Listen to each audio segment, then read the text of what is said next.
Hello, and welcome to Hope, Despair, and Memory, Lesson 2, Declaration of Independence, Jefferson's Main Idea. In the first lesson, we read and summarized the Declaration of Independence and determined Jefferson's meaning and purpose in writing.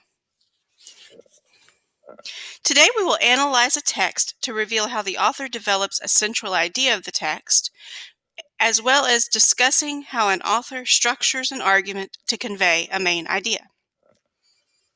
You will need the Declaration of Independence by Thomas Jefferson posted in the Lesson 1 lesson, dictionary.com or thesaurus.com, and the link for thesaurus.com will be posted in this lesson, and your reading response journal page, which is going to be posted in this lesson.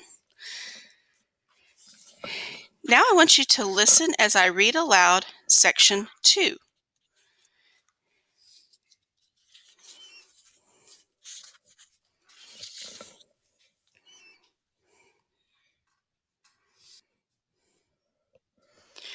We begin beneath that line, and this is the list of grievances that the colonists had against King George. Now I'm going to stop a couple of times and we're going to answer questions related to this section.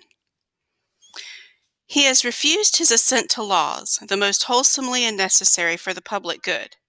He has forbidden his governors to pass laws of immediate and pressing importance, unless suspended in their operation till his assent should be obtained, and when so suspended, he has utterly neglected to attend to them.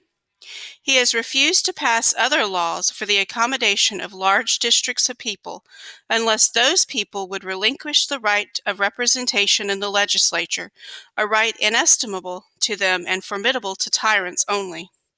He has called together legislative bodies at places unusual, uncomfortable, and distant from the repository of their public records, for the sole purpose of fatiguing them into compliance with his measures.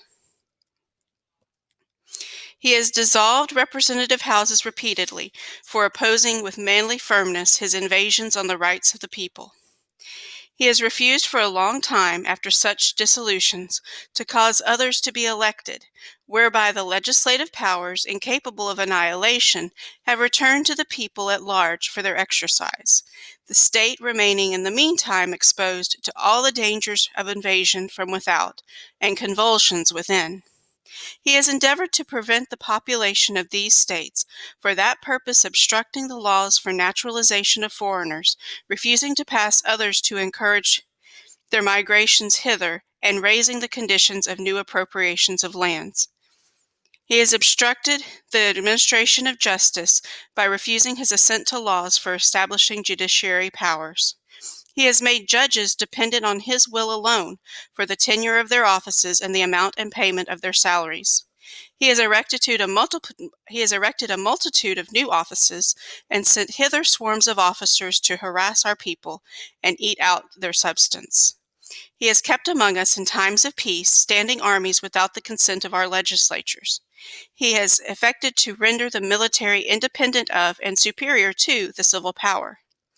He has combined with others to subject us to a jurisdiction foreign to our Constitution and unacknowledged by our laws, giving his assent to their acts of pretended legislation, for quartering large bodies of armed troops among us, for protecting them by a mock trial from punishment for any murders which they should commit on inhabitants of these states, for cutting off our trade with all parts of the world, for imposing taxes on us without our consent, for depriving us in many cases of the benefits of trial by jury, for transporting us beyond seas to be tried for pretend offenses,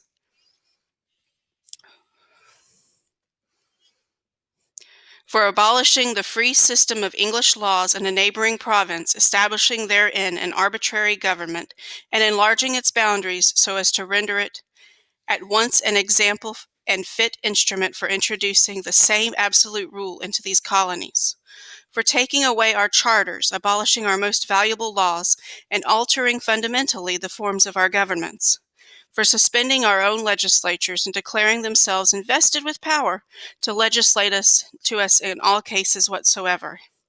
He has abdicated government here by declaring us out of his protection and waging war against us.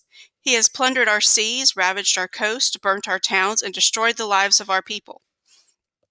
He is, at this time, transporting large armies of foreign mercenaries to complete the works of death, desolation, and tyranny, already begun within circumstances of cruelty and perfidy scarcely paralleled in the most barbarous ages, and totally unworthy the head of a civilized nation. He has constrained our fellow citizens taken captive on the high seas to bear arms against their country, to become the executioners of their friends and brethren, or to fall themselves by their hands. He has excited domestic insurrections amongst us, and has endeavored to bring on the inhabitants of our frontiers, the merciless Indian savages whose known rule of warfare is an undistinguished and destruction of all ages, sexes, and conditions. We're now going to move on to our questions.